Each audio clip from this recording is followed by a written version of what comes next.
당신, 이게 도대체 뭐? 당신이 그 썰이를 왜 본 거지? 남편이 들고 있는 건 제가 방금 전에 우연히 발견한 봉투였습니다. 서랍 깊숙이 옛 사진들을 정리하다 미처 닫지 못한 틈 사이로 삐죽 튀어나와 있던 그것. 안에는 통장 사본 2개, 저와 상의한 적 없는 거액 인출 내역, 그리고 제가 가장 충격받은 전세 계약 해지 통보서가 들어 있었습니다. 이걸 왜 숨겼냐고 내가 먼저 묻고 싶은데 제 목소리는 떨렸지만 억지로 가다듬었습니다. 남편은 대답 대신 깊은 한숨을 내쉬었습니다. 그 한숨에 섞인 냄새가 이상하게 낯설었습니다.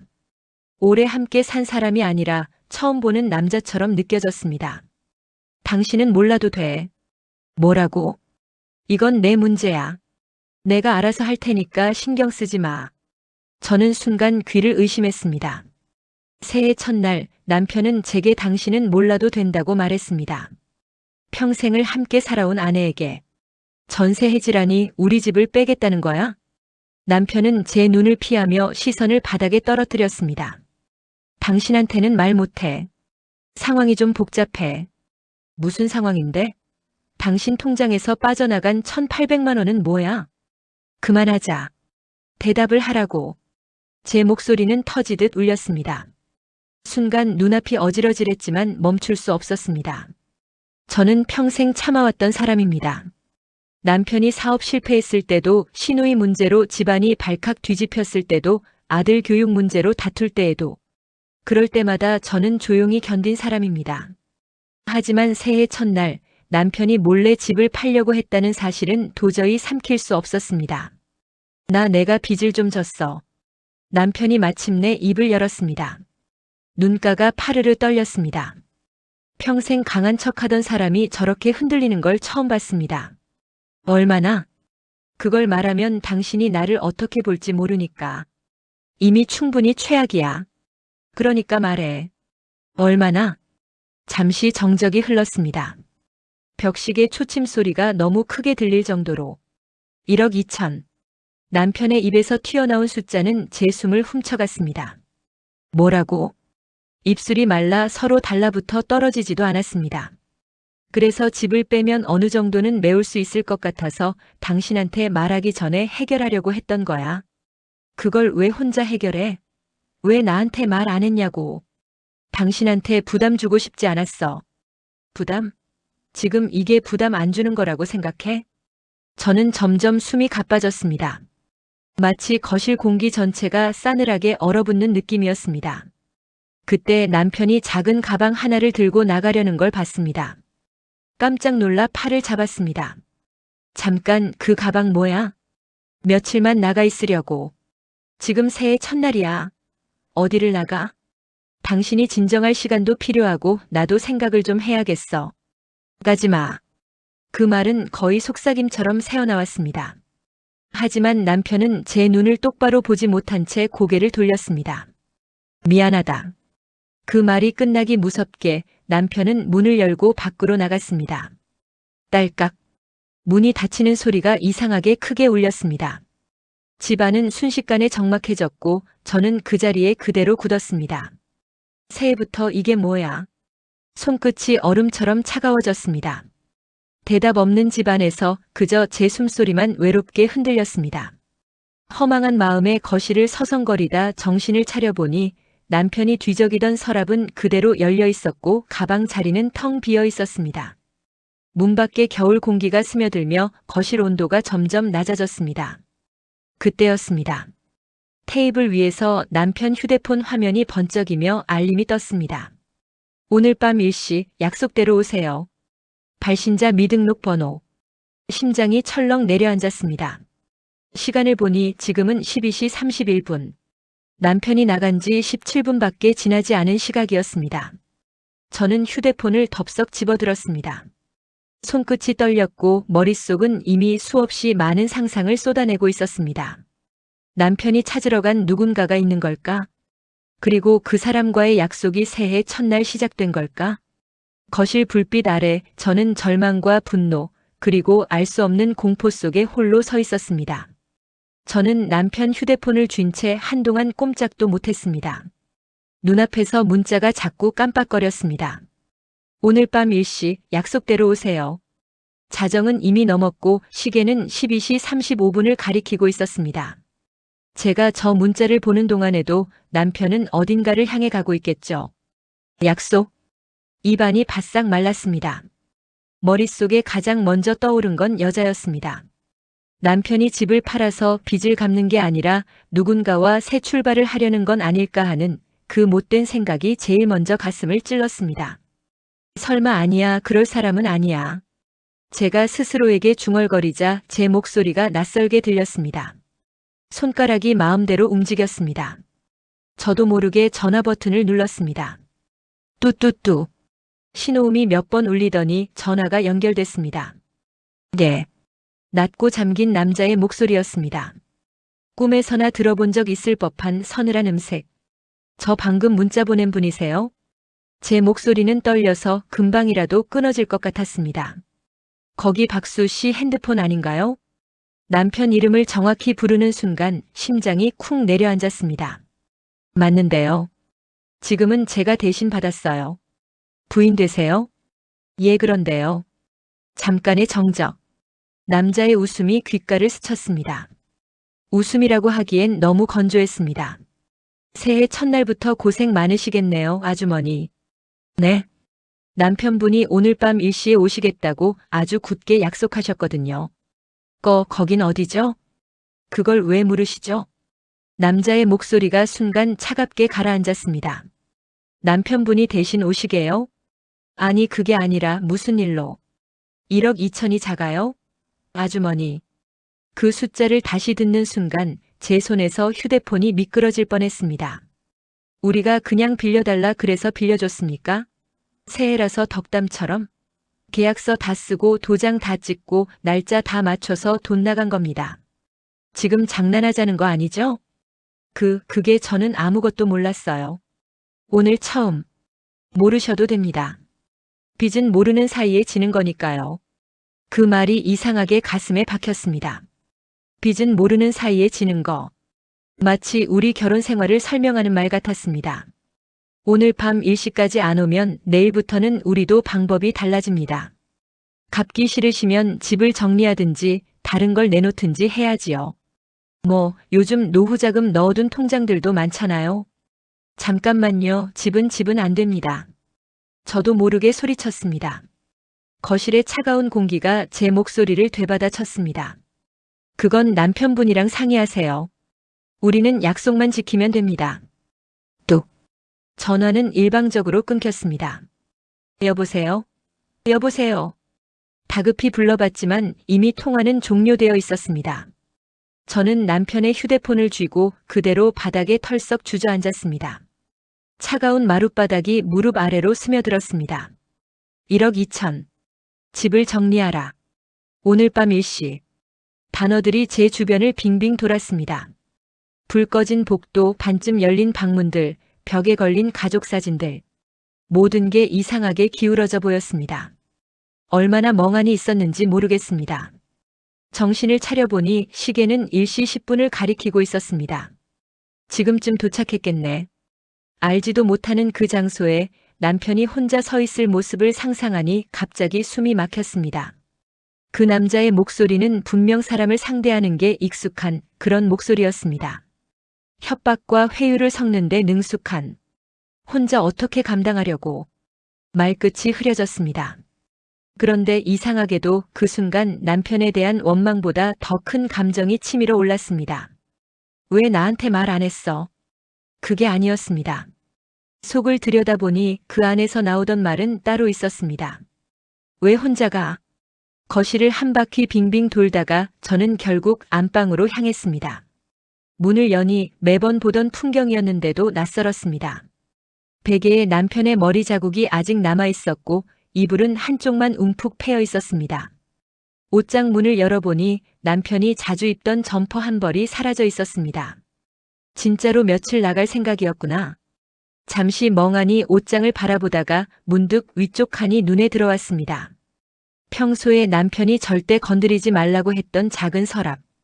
서랍 손잡이는 약간 닳아 있었고 살짝 벌어진 틈 사이로 하얀 봉투 모서리가 보였습니다. 저는 그 서랍을 천천히 끌어당겼습니다. 안에는 각종 서류와 통장들, 손글씨로 적힌 메모들이 뒤엉켜 있었습니다. 그 중에서도 제 눈을 끌어당긴 건 빨간 줄이 그어져 있는 서류 한 장이었습니다. 채무인수 확인서, 채무자 박현, 보증인 및 인수자 박수, 박현, 우리 아들 이름이었습니다. 이게 뭐야? 손이 덜덜 떨렸습니다. 날짜를 보니 작년 봄이었습니다. 아들이 가게를 차리겠다고 여기저기 뛰어다니던 시기와 정확히 겹쳤습니다. 그때 남편이 다녀온다고 했던 은행 좀 볼 일들이 겹쳐 떠올랐습니다. 아들이 대출이 안 나온다고 투덜거리던 얼굴, 남편이 그 말에 조용히 담배만 피우던 모습, 그리고 어느 날 아들이 갑자기 기분이 좋아져서 술에 취해 했던 말. 역시 아빠밖에 없어. 진짜 믿고 있었다니까. 그 말을 들으면서 저는 속으로 서운해했었습니다. 난 뭐야 나는? 하고. 이제야 알겠습니다. 무엇을 믿었던 건지. 남편이 아들 대신 빚을 떠안았습니다. 그리고 아들은 아마도 제대로 모르고 있을 가능성이 컸습니다. 계약서에 아들 이름은 첫 줄에 올라와 있었지만 마지막 도장 옆에는 남편 이름이 굵게 찍혀 있었습니다. 메모지가 하나 더 나왔습니다. 남편의 익숙한 필체였습니다. 현이한테는 말하지 말 것. 얘는 이제 시작인데 시작부터 발목 잡지 말자. 어떻게든 내가 막아보자. 노후는 다시 벌면 되고 애 인생은 한 번이다. 글씨가 여기저기 번져 있었습니다. 아마 쓸 때 손이 떨렸나 봅니다. 저는 서류를 들고 침대 끝에 앉았습니다. 바보 같은 사람. 눈물이 뚝 하고 서류 위로 떨어졌습니다. 남편에 대한 분노, 서운함, 배신감이 한데 섞여 있었는데 거기에 이상한 감정이 하나 더 섞였습니다. 미안함. 혼자서 이걸 다 감당하려고. 말끝이 흐려졌습니다. 그때 휴대폰이 또 한 번 울렸습니다. 남편 폰이었습니다. 도착하셨으면 연락주세요. 기다리고 있습니다. 같은 번호. 저는 메시지를 한참 동안 바라만 보았습니다. 아직 남편은 그곳에 도착하지 않았나? 아니면 도착했는데 연락을 안 하는 건가?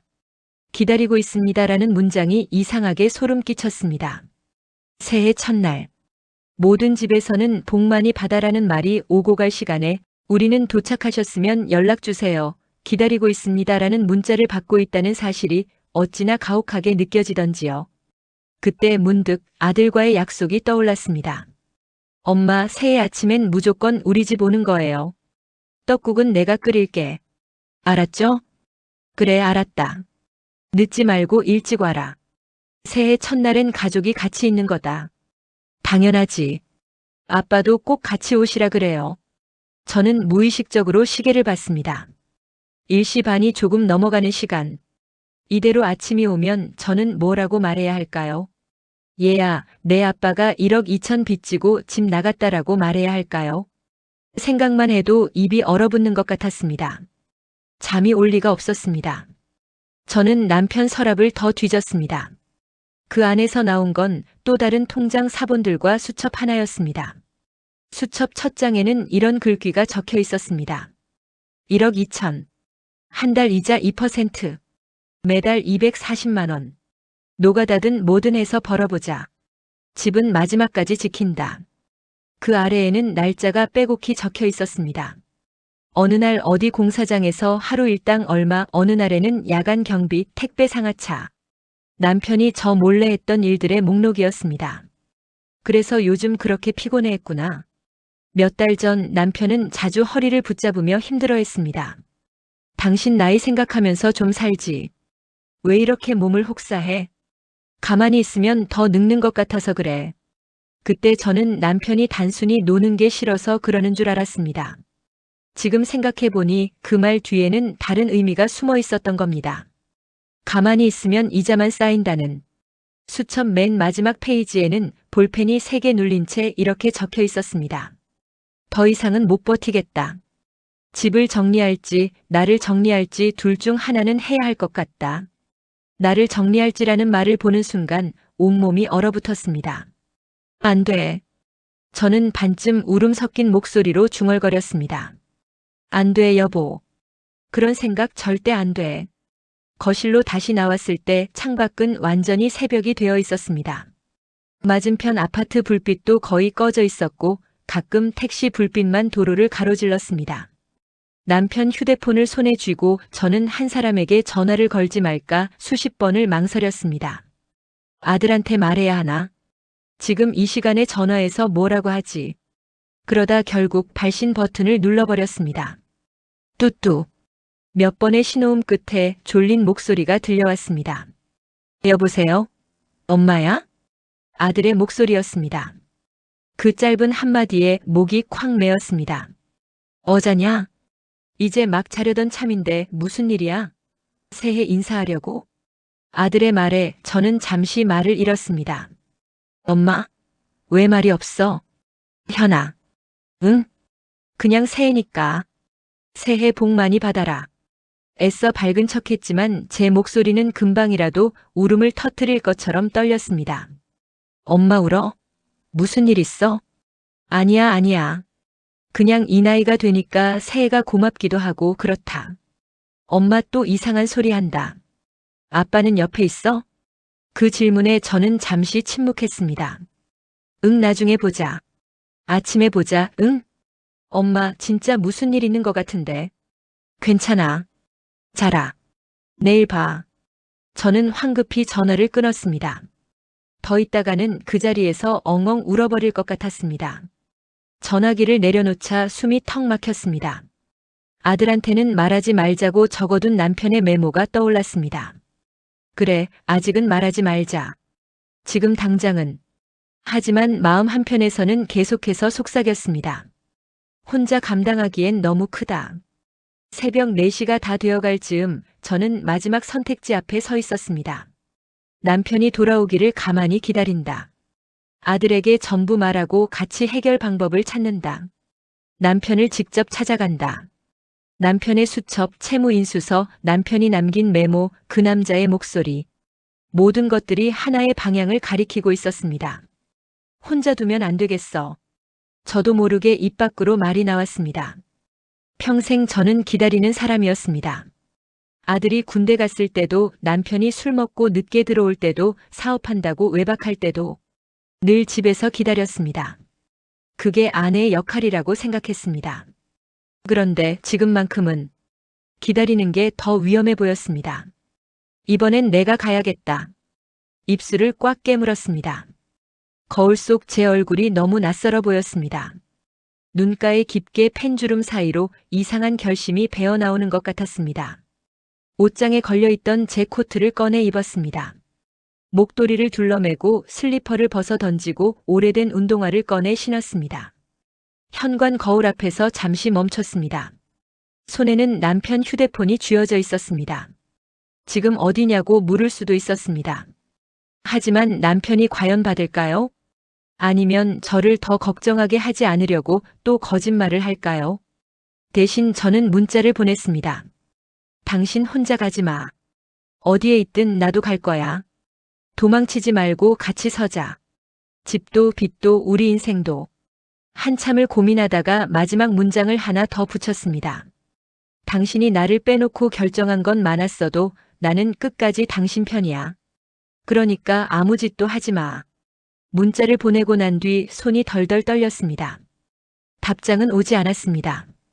실망스러우면서도 어느 정도는 예상했던 반응이었습니다. 남편은 항상 그랬습니다. 힘들수록 더 말이 없어지는 사람. 현관문을 열자 새벽 공기가 얼굴을 때렸습니다. 살을 애는 듯한 차가움 속에서도 저는 이상하게 머리가 맑아지는 느낌이었습니다. 그래, 어디든 가보자. 발걸음을 떼려는 순간 또 한 번 휴대폰이 울렸습니다. 이번에는 남편 휴대폰이 아니라 제 폰이었습니다. 발신자 미등록 번호. 심장이 다시 쿵 내려앉았습니다. 아까 그 남자일까? 아니면 남편일까? 저는 현관 앞 찬 바닥에 선 채로 통화 버튼을 눌렀습니다. 여보세요. 잠시 정적이 흘렀습니다.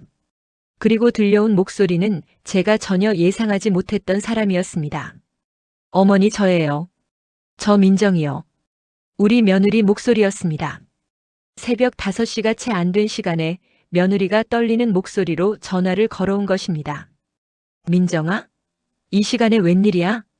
어머니 혹시 아버님 집에 계세요? 아니 왜? 제가 되묻자 며느리 쪽에서 잠깐 흐느낌이 들렸습니다. 아버님이요, 저한테도 연락이 왔어요. 무슨 연락? 아침에 저랑 잠깐 보자고, 그리고 절대 우리 현이한테는 말하지 말라고. 그 말을 듣는 순간 저는 직감했습니다. 남편은 저를 빼고 떠난 게 아니라 우리 모두에게서 하나씩 멀어져 가고 있었습니다. 그리고 그 방향 끝에는 분명 조금 전 통화했던 그 남자가 있을 겁니다. 저는 현관 앞에서 멈춰 선 채 며느리의 울먹이는 숨소리를 들으며 천천히 말을 꺼냈습니다. 민정아, 내 어머니. 아버지가 어디로 오라고 했는지 지금부터 천천히 말해봐라. 저는 코트를 여민 채 계단 아래로 눈을 떨구었습니다. 새해 첫날 새벽 남편이 있는 그곳으로 가는 길이 내가 앞으로 살아갈 인생의 방향까지 바꾸게 될 줄 그때는 몰랐습니다. 아버님 장난하시는 거 아니죠? 오늘 못 가져오시면 우리도 손을 봐야 합니다. 낯익은 목소리가 골목 끝에서 날카롭게 튕겨나왔습니다. 저는 숨이 턱 막혀 식당 간판 뒤에 몸을 바짝 붙였습니다. 조금만 더 시간을 줘요. 남편 목소리였습니다.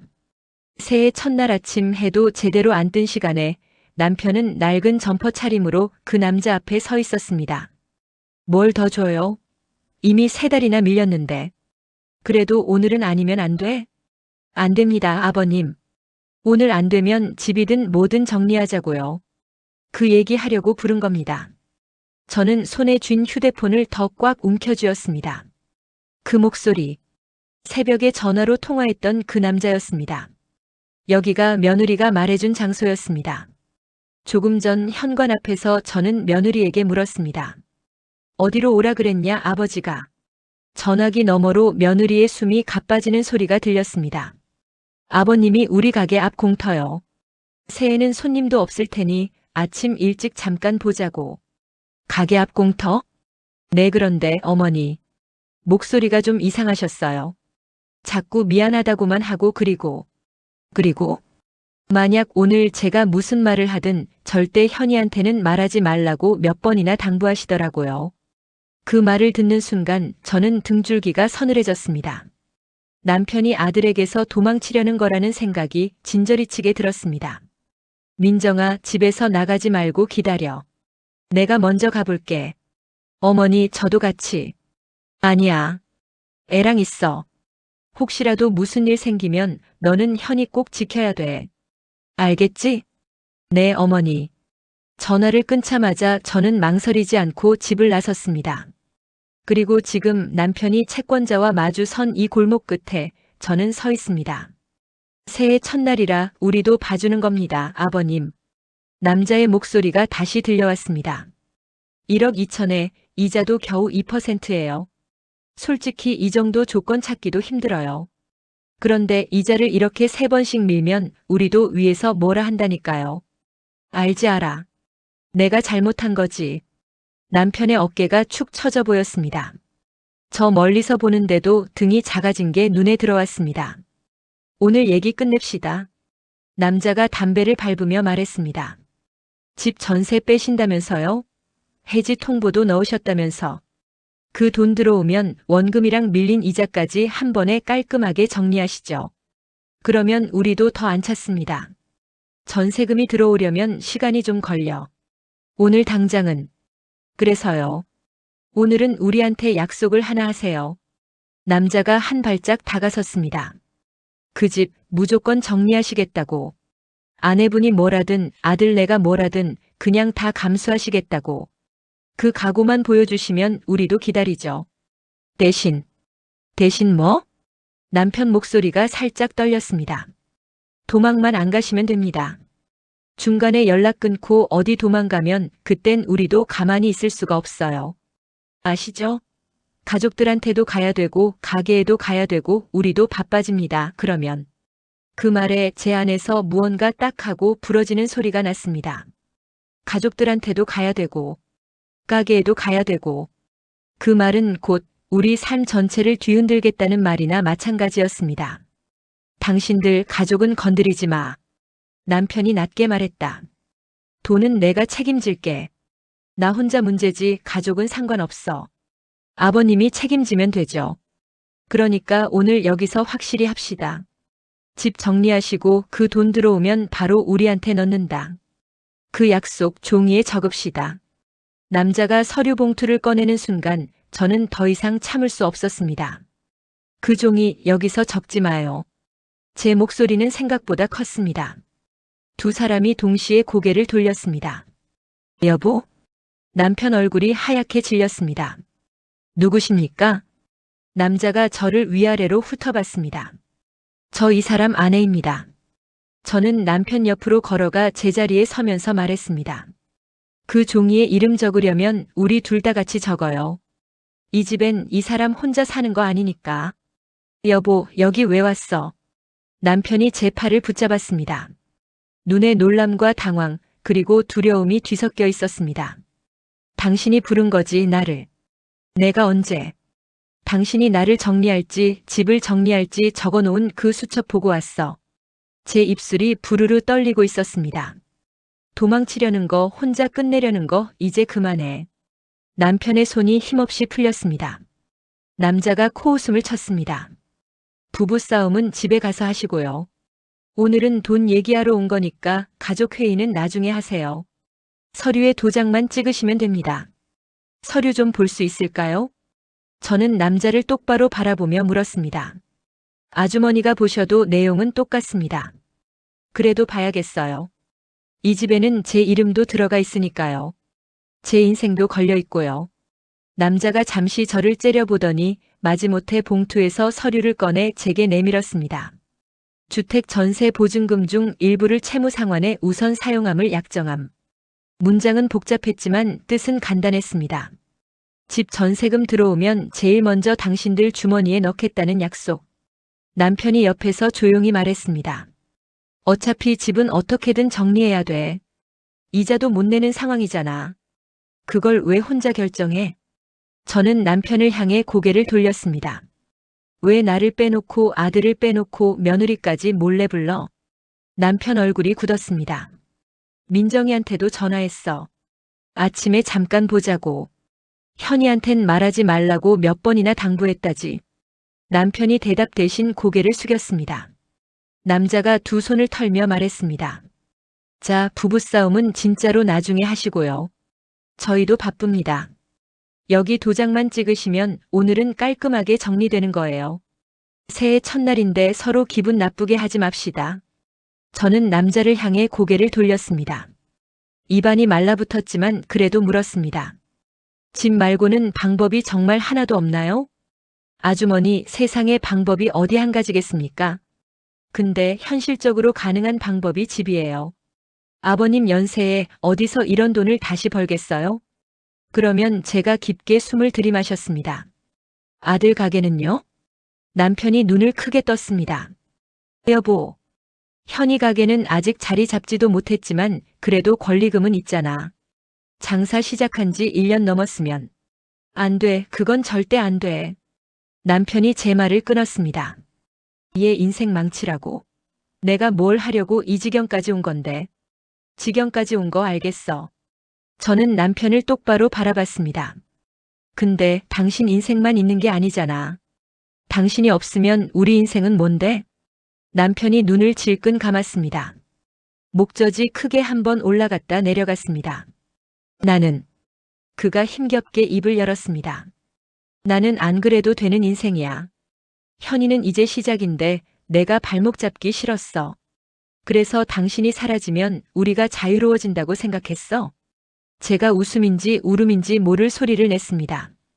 그럼 당신이 없는 새해 첫날을 맞는 우리는 뭐가 되는데? 남편은 아무 말도 하지 못했습니다.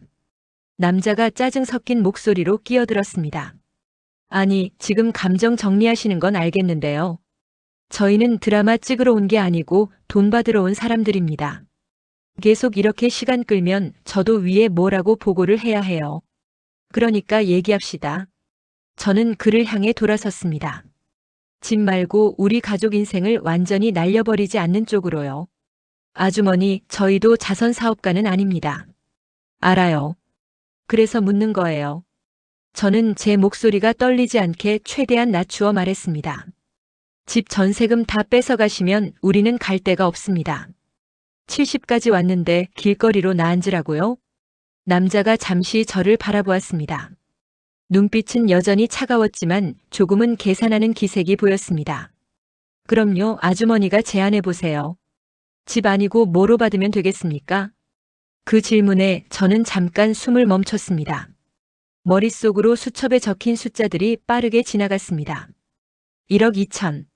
이자 2% 한 달 240만 원. 남편이 밤낮으로 뛰어서 모은 돈들. 그렇지만 여전히 바닥을 못 채운 통장. 그때 제 휴대폰이 진동했습니다. 화면에는 민정이라고 떠 있었습니다. 여보세요. 어머니, 죄송해요. 저 그냥 참고 있으려 했는데 도저히 안 되겠어서요. 민정이 숨소리가 가빠져 있었습니다. 현이가 방금 아버님 가방을 발견했어요. 서류들이랑 수첩도 다. 그래서 다 알게 됐어요. 제 심장이 쿵 내려앉았습니다. 지금 현이도 가게로 온다고 합니다. 그 말을 듣는 순간 제 머릿속 어딘가가 환하게 켜지는 것 같았습니다. 두려움과 동시에 이상하게도 참았던 숨이 한 번에 터져 나왔습니다. 그래, 잘했다. 민정아, 너 잘했다. 어머니, 죄송해요. 아버님 약속 어겼어요. 괜찮다. 이제부터는 우리 셋이 같이 약속 지키자.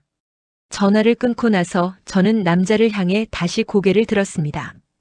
곧 우리 아들도 올 겁니다. 이 빚, 우리 셋이 나눠서 지겠습니다. 제가 말하자 남편이 놀란 눈으로 저를 봤습니다. 여보, 안 돼. 현이 인생을 망치는 건 빚이 아니야. 제 목소리가 저도 모르게 높아졌습니다. 아버지가 혼자 다 짊어지고 사라지는 거야. 그게 얘 인생을 망치는 거야. 남편 입술이 파르르 떨렸습니다. 남자가 코웃음을 쳤습니다.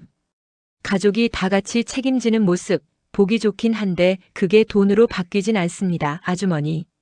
그러니까 계산을 하자고요. 저는 한 발 앞으로 나섰습니다. 현이 가게 권리금 대충 얼마나 나올지는 알 겁니다. 거기에 우리가 지금까지 모은 돈, 그리고 앞으로 저랑 남편이 받을 수 있는 연금 일부를 담보로 잡으세요.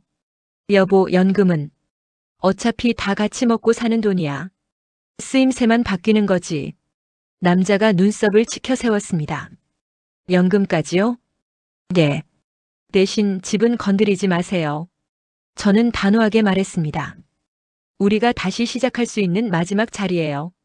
그걸 빼앗아가면 정말로 우리는 아무것도 못합니다. 그러면 당신들이 받아갈 돈도 없어져요. 남자는 잠시 침묵했습니다. 입가에 씁쓸한 웃음이 걸렸습니다. 아주머니, 말 잘하시네. 그가 천천히 고개를 끄덕였습니다. 집은 일단 두고 봅시다. 대신 가게 정리해서 나오는 돈은 전부 우리 쪽으로 들어오고 연금에서 매달 일정 부분 자동이체 되는 걸로. 그 정도면 위에 얘기해 볼 수는 있겠네요. 그 정도가 아니고요.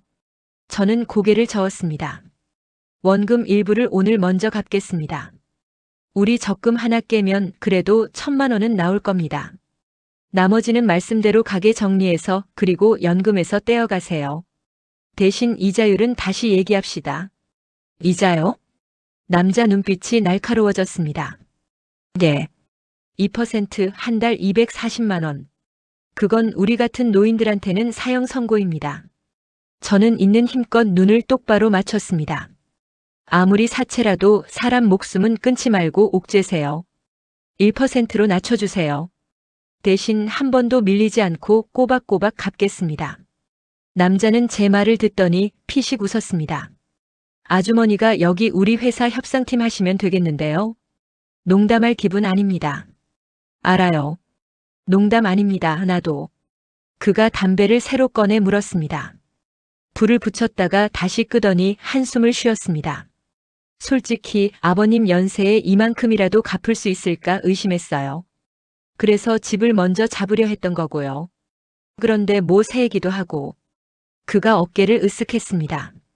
일단 오늘은 이렇게 정리합시다. 대신 한 번만 밀리면 그때는 저도 어쩔 수 없습니다.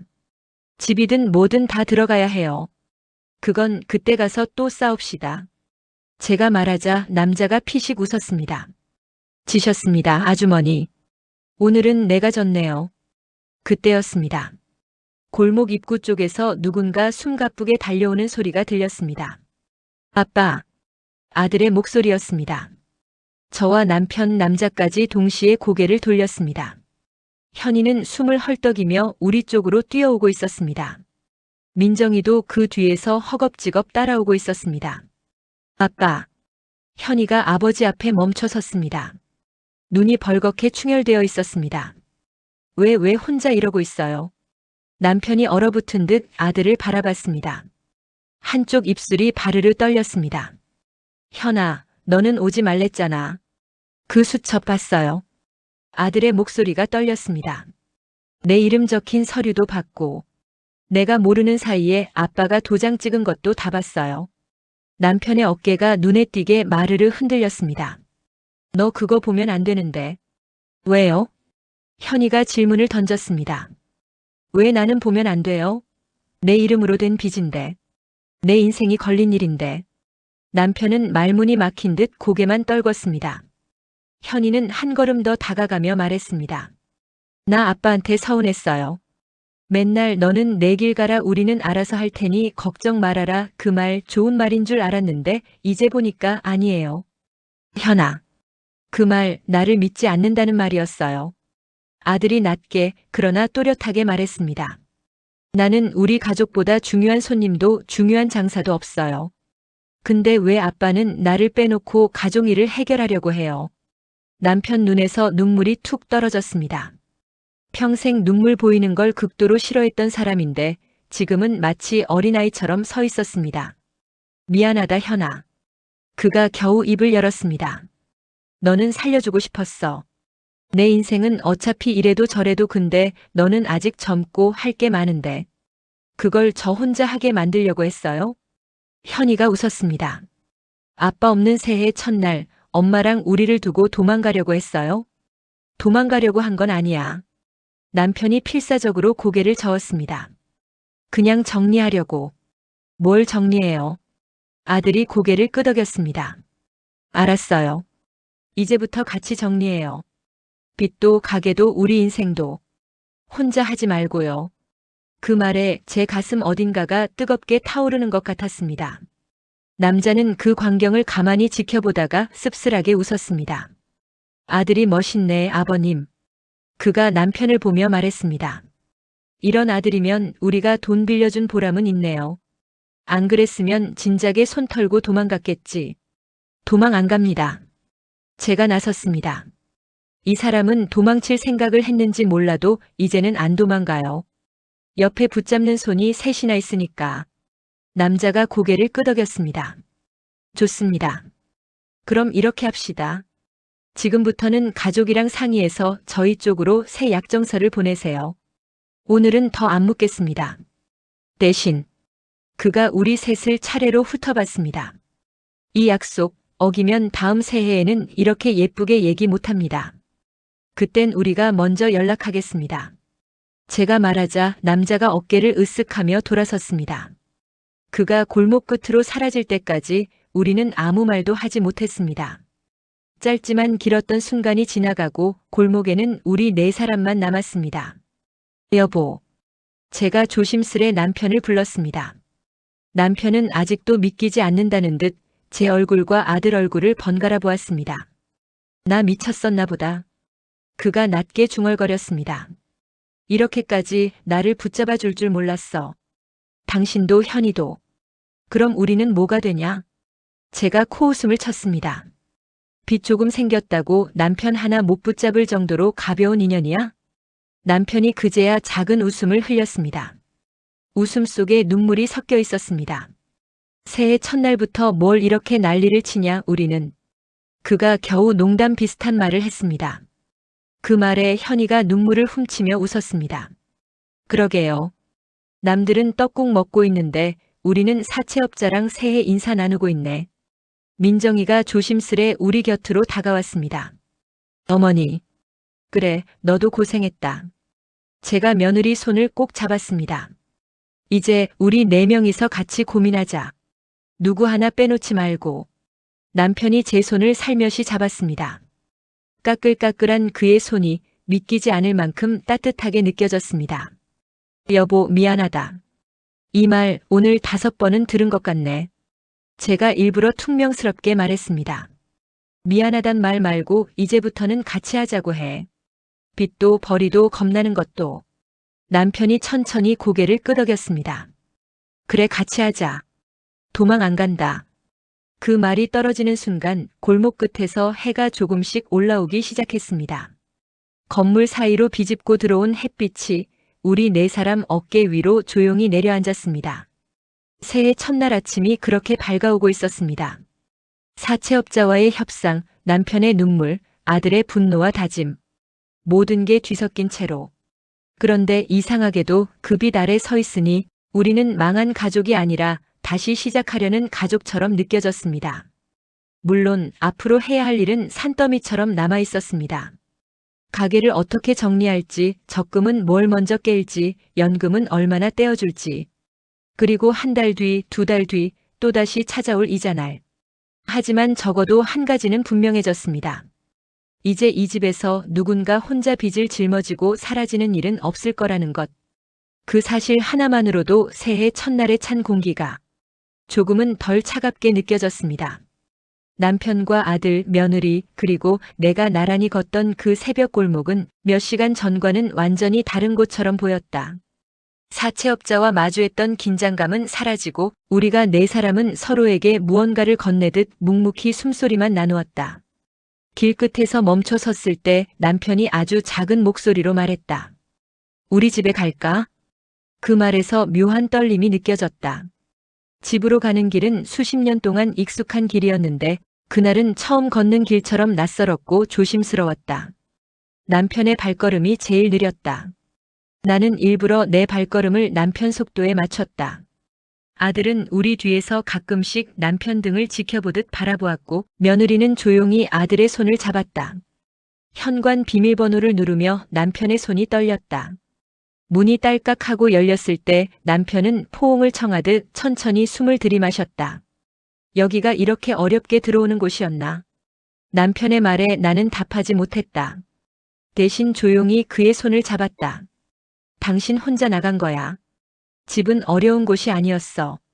남편은 짧게 고개를 끄덕이며 신발을 벗었다. 그 발걸음이 그토록 조심스러운 걸 나는 결혼 후 처음 봤다. 그가 집에 다시 들어오는 모습을 보며 나는 아까 골목에서 느끼던 감정, 분노, 두려움, 죄책감, 안도의 감정이 몽땅 뒤섞여 울컥 올라오는 걸 느꼈다. 거실 테이블. 평생 이 집에서 가장 평화로운 장소였지만 오늘은 마치 회의실 같은 긴장감이 맴돌았다. 아들이 먼저 말을 꺼냈다. 아빠, 수첩에 적힌 거 다 사실이죠? 남편은 천천히 고개를 들었다. 한참을 고민한 뒤 마침내 입을 열었다. 사실이야. 내가 가게 차릴 때 그 대출 내 이름으로는 안 나오니까 대신 내가 보증인으로 서고 나머지는 사채까지 썼다. 아들의 눈동자가 흔들렸다. 왜요? 왜 그걸 저한테 말 안 했어요? 내가 힘들어하는 걸 보면 내가 더 못 버티겠더라. 아빠가 너 발목 잡는다는 말 하기 싫었어. 근데 아빠 말 안 해서 더 망가졌어요. 아들은 떨리는 목소리로 말했다. 아빠는 저한테서 발목을 뺀 게 아니라 우리 셋 전부의 발을 묶어버리려고 했어요. 남편이 입술을 깨물었다. 손등에 핏줄이 선명하게 드러났다. 그래. 맞다. 나는 내가 떠나면 너희가 더 잘 살 수 있을 거라고 생각했어. 어쩌면 그게 내가 마지막으로 할 수 있는 일이라고 착각했어.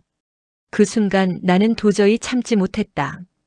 의자를 밀고 일어나 남편 맞은편에 앉았다. 당신이 없어야 우리가 잘 산다고 생각했어? 내 목소리는 너무 떨려서 나조차 낯설었다. 현이가 장사해서 벌어다 줄 돈보다 당신이 옆에 있는 게 훨씬 더 크다는 걸 왜 몰라? 남편이 고개를 들지 못했다. 난 무너질까봐 무서웠어. 이미 무너졌잖아. 나는 남편 손을 덥석 잡았다. 그러니까 이제는 같이 일어서자고. 남편의 눈가가 붉어졌다. 그의 손을 잡고 있는 내 손도 떨렸지만 놓지 않았다. 아빠, 가게 정리할게요. 남편이 벌떡 고개를 들었다. 안 돼. 그건 아빠가 이미 정리하게 만들어놨어요. 아들은 담담하게 말했다. 저 혼자 장사한다고 되는 것도 아니고 이대로 가면 그 가게는 아빠도 우리도 아무도 못 지킵니다. 현아, 괜찮아요. 다시 시작할 수 있어요. 아들이 미소를 지었다.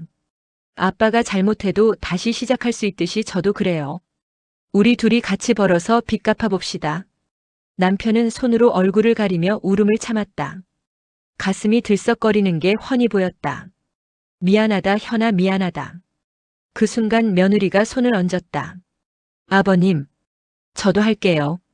저도 아버님 딸이라고 생각해 주세요. 우리 셋이서 벌면 아버님이 혼자보다 훨씬 더 빨라요. 남편이 며느리를 보았다. 평생 건조하게 굴던 사람이었는데 그 순간만큼은 어린아이처럼 눈을 깜빡였다. 민정아, 너까지 이럴 필요는 없는데. 필요 있어요. 가족이니까요. 그 말에 남편은 결국 눈물을 흘렸다. 나는 그 모습을 보며 마음 깊은 곳에서 무언가 무너지는 소리를 들었다. 평생 자존심이 전부였던 사람이 이렇게 부서진 모습을 보여준 건 처음이었다. 하지만 이상하게도 그 부서짐이 우리 가족에게는 다시 시작할 수 있는 기회처럼 느껴졌다. 그날 새벽 우리는 네 사람이 모여 첫 계획을 세웠다. 가게는 한 달 안에 정리. 남편과 나는 연금 일부를 채무 상환으로 자동이체. 아들은 아르바이트를 하나 더 구해 수입 보탬. 며느리는 장부 정리와 은행 상담 총괄. 그리고 한 달에 한 번 네 사람이 모여 현황 점검. 마지막 항목을 내가 제안하자 남편이 나지막이 말했다. 나 도망 못 가게 하려는 거지. 나는 웃지 않았다. 대신 진지하게 고개를 끄덕였다. 그래. 도망 못 가게 하려고. 남편은 긴 한숨 끝에 말했다. 알았어. 약속할게. 우리는 네 사람이 나란히 앉아 따뜻한 떡국을 먹었다. 하루 전까지만 해도 우리가 이렇게 둘러앉아 무언가를 먹을 수 있을지 나는 상상도 하지 못했다. 아들은 농담 반 진담 반으로 말했다. 새해 첫날부터 사채업자 만나고 가게 정리 얘기하고 참 희한한 가족이네. 나는 웃으며 대답했다. 희한하면 어때? 안 깨졌으면 된 거지. 남편은 아무 말도 하지 않았지만 떡국을 먹는 손이 아주 조금 떨렸다. 그 떨림은 더 이상 두려움에서 오는 것이 아니라 안도감에서 오는 떨림이었다. 나 다시 일하고 싶다. 우리는 모두 남편을 바라봤다. 몸이 예전같이 못해서 그렇지 일은 아직 할 수 있어. 밤에 택배 상하차도 공사판도 안 갈 거야. 대신 낮에 할 수 있는 일 알아볼게. 나는 조용히 고개를 끄덕였다. 그래. 일자리는 생각보다 많더라. 두 사람이 같이 움직이면 더 찾기 쉽겠지. 남편이 조용히 미소를 지었다. 당신이 같이 가줄 거야? 당연하지. 나는 단호하게 답했다. 당신 팔 잡고 다시 서게 만들려고 여기까지 따라온 사람이야. 남편은 아무 말 없이 내 손을 꼭 잡았다. 새해 첫날 아침 떡국을 먹고 난 뒤 거실에 앉아 멍하니 창밖을 보던 남편은 오랜 시간 무거웠던 무언가를 내려놓은 듯 숨을 깊게 들이쉬었다. 그런데 남편이 조심스레 말을 꺼냈다. 정말 나 같은 사람이 다시 일할 수 있을까? 나는 즉답하지 않았다. 대신 그의 손등 위에 손을 올렸다. 당신이 어떤 사람인데? 당신 평생 일만 했잖아. 지금은 잠깐 넘어져 있는 것뿐이지. 남편이 말없이 고개를 숙였다. 그 작은 동작이 오히려 절박하게 느껴졌다. 아들도 곁에서 말했다. 아빠, 뭐라도 할 수 있어요. 연식 있다고 일 못하는 시대 아니잖아요. 제가 같이 다녀볼게요. 며느리도 조용히 웃으며 말했다. 아버님이 하루라도 집에서 조용히 못 있는 성격이잖아요. 금방 일 찾으실 거예요. 그러자 남편은 눈가가 젖은 채 짧게 웃었다. 그래, 한 번만 더 해볼게. 그 말 한마디가 우리 가족이 다시 숨을 쉬기 시작한 순간이었다. 새해 첫날의 소동이 지나고 셋째 날부터 우리는 계획대로 움직였다. 아들은 가게를 정리하기 위한 글을 올렸고 며느리는 남편의 채무 관련 서류를 모두 정리했다. 은행과 재단을 찾아가 상담을 받는 건 며느리 몫이었다. 나는 남편과 일자리를 알아보러 다녔다. 남편이 일부러 나보다 한 걸음 뒤에서 걷는 게 신경 쓰여. 나는 일부러 느리게 걸었다. 앞서가. 남편이 말했다. 왜? 내가 뒤에 서 있는 것 같아. 마치 가족에서 빠져 있는 사람처럼. 그 말에 나는 걸음을 멈췄다. 그동안 당신이 빠져 있던 거 아니야. 나는 남편을 마주보며 말했다. 당신이 우리를 빠져나가려 한 거지. 남편 눈동자가 흔들렸다. 근데 이제 안 빠질 거면 당당히 앞에서 걸어. 남편은 한참을 나를 바라보더니 천천히 고개를 끄덕이고 내 옆으로 와 걸음을 맞췄다. 그 작은 변화가 지금도 기억 속의 가장 선명한 장면 중 하나다. 가게 정리는 예상보다 빨랐다. 아들이 열흘도 안 돼 매수를 희망하는 사람을 찾은 것이다. 아빠 권리금 조금은 받을 수 있을 것 같아요. 남편은 도무지 믿기지 않는다는 표정을 지었다. 이게 뭐라고? 아들이 웃었다. 아빠가 밤마다 몰래 가서 청소하고 재고 정리해준 덕이죠. 그거 제가 몰랐을 것 같아요? 남편은 입술을 깨물고 고개를 숙였다. 아들은 곁으로 다가와 아버지 어깨에 손을 놓았다. 아빠가 안 도와줬으면 그 가게 진작에 문 닫았어요. 그 말에 남편은 울컥해서 말하지 못했다. 그 무렵 남편은 마침내 새로운 일을 구했다. 안내 직원, 물류센터의 분류 담당, 경비 지원. 여러 곳을 보다가 동네 복지센터에서 운영하는 시니어 도서관 보조직에 합격한 것이다. 나 같은 사람이 도서관에서 일한다니까 좀 우습지 않아? 그날 저녁 남편이 말했다. 나는 단호히 말했다. 책 옮기고 정리하고 사람들 도와주고. 당신한테 딱 맞잖아. 남편은 어색한 듯 웃었다. 하지만 그의 얼굴에는 확실히 오랜만에 생기가 돌았다. 가장 두려웠던 날이었다. 남편은 아침부터 불안한 듯 서성였다. 나는 일부러 아무 말도 하지 않고 남편 옆에서 차를 끓여주었다. 점심 무렵 아들이 도착했다. 아버님 준비됐죠? 준비됐어. 우리는 셋이 함께 은행으로 갔다. 내 연금에서 일부가 자동이체되는 날이기도 했고 아들 가게 적립금에서 일부를 모아 첫 달 원금을 갚는 날이기도 했다. 통장에 찍힌 숫자를 남편은 똑바로 바라보지 못했다. 나는 그의 손등을 쓰다듬었다. 지금은 줄어드는 숫자가 무서울지 몰라도 곧 없어지는 숫자가 될 거야. 남편이 깊게 숨을 내쉬었다. 그래, 이제부터는 우리 숫자지. 그 말이 이상하게 가슴을 울렸다. 이제 남편의 빚이 아니라 우리 가족의 빚이라는 뜻이었다. 남편은 매일 아침 도서관으로 출근했다. 첫 주는 몸살이 나더니 둘째 주부터는 표정이 완전히 달라졌다. 여보, 오늘 어떤 아이가 나한테 할아버지 이 책 재밌어요? 묻더라고. 내가 읽어본 책도 아닌데 그냥 재밌다고 했어. 웃더라, 그 아이. 남편은 그 말을 하며 스스로도 웃었다. 이 사람에게 이런 미소가 있었구나 싶었다.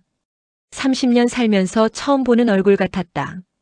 집에 들어오면 종종 아들과 며느리에게 책 이야기를 들려줬다.